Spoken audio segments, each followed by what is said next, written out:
ամեն անգամ յուրովի մոտեցումներ կարող ենք ունենալ, բայց ինչքանով է դա կարևոր չեմ կարծում։ Մենք իսկապես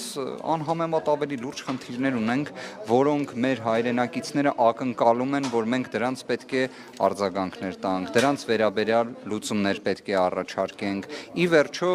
մենք չենք կարող ունենալ մի ազգային ժողով, որը չի սպասարկում հանրության խնդիրների լուծման օրակարգը։ Այսինքն կարծես տպավորություն կարող է լինել, որ ազգային ժողովը առանձին իր գոյությունը ունեցող մի մարմին է, որի օրակարգը ընդհանրապես պարզ չի։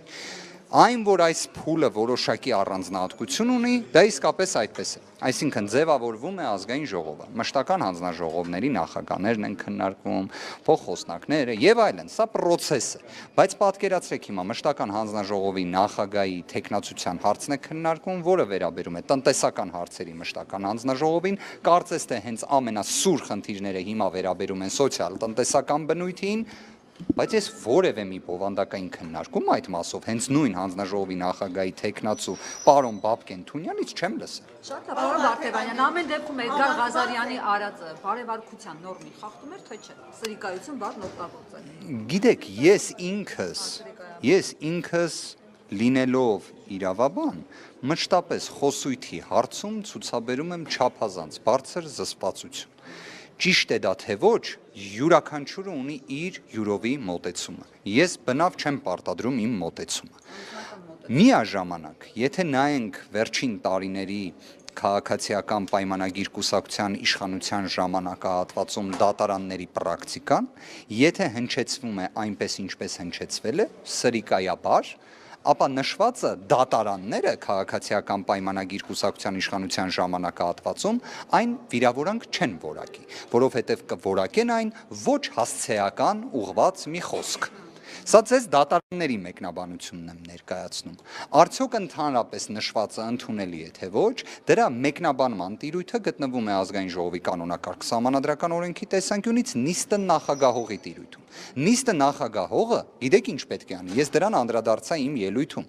Պետք է, եթե գտնում է, որ դա վիրավորական արտահայտություն է, կարգապահական պատասխանատվության միջոց կիրառի, նվազագույնից դեպի խիստը։ Բայց ոչ թե օրինակ օգտագործի բառապաշար, նիստերի դալիճից կհեռացնենք, շենքից դուրս կշպրտենք եւ այլն։ Դուք պատկերացնում եք, սա է մոտեցումը։ Նորից, որ պատկերացնեք, երբ դեռ պետություններ չկային եւ ձևավորվում էր պետության եւ իրավունքի տեսությունը, մարդիկ որոշել են, որ սխալով չպատասխանեն։ Այ օրինակ Համուրապի ժամանակաշրջանի, պատկերացնում եք ուր ենք գնում, ՄԹԱ,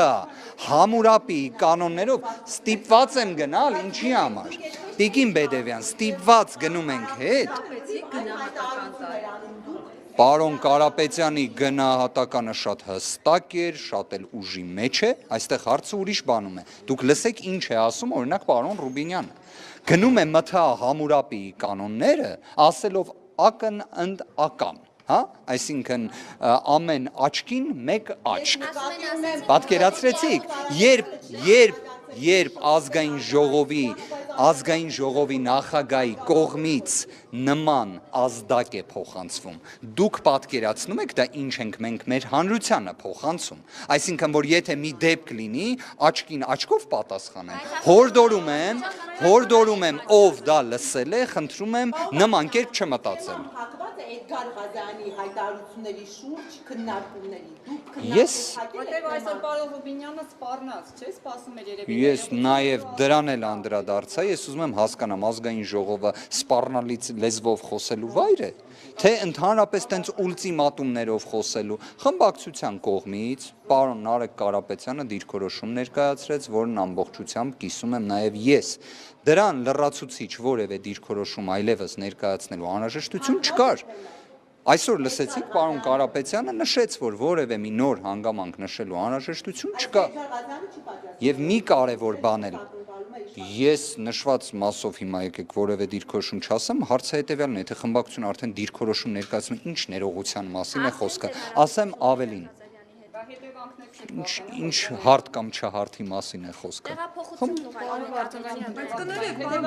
Այդ մասով էլ տենց հատուկ։ Ձեր թիմակցին անվանեցին մարտագլխի Ես ճիշտն ասած կարծում եմ ելույթի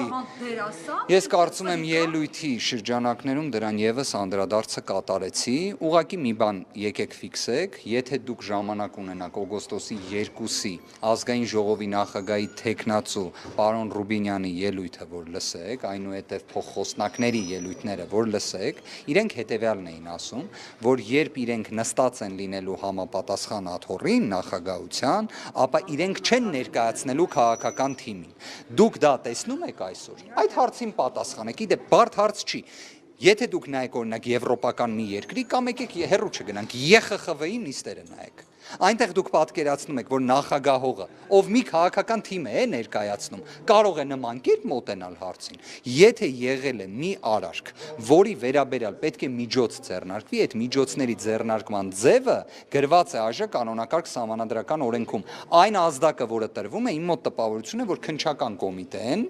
որովհետև միջանձնային բնույթի դեպքերը քննում է քննչական կոմիտեն։ Պետք է լուծարվի, այդ բլոկը հսկողություն իրականացնող դատախազությունը պետք է լուծարվի, մարդիկ իրանց հետ իրենց հարցերը կկարգավորեն։ Պայմանը կդնեն, օրինակ, ես ուզում եմ հասկանամ ներողություն խնդրելու այդ պահանջը, որ դրվում է, դա որտե է գրված։ Ես գտնում եմ, որ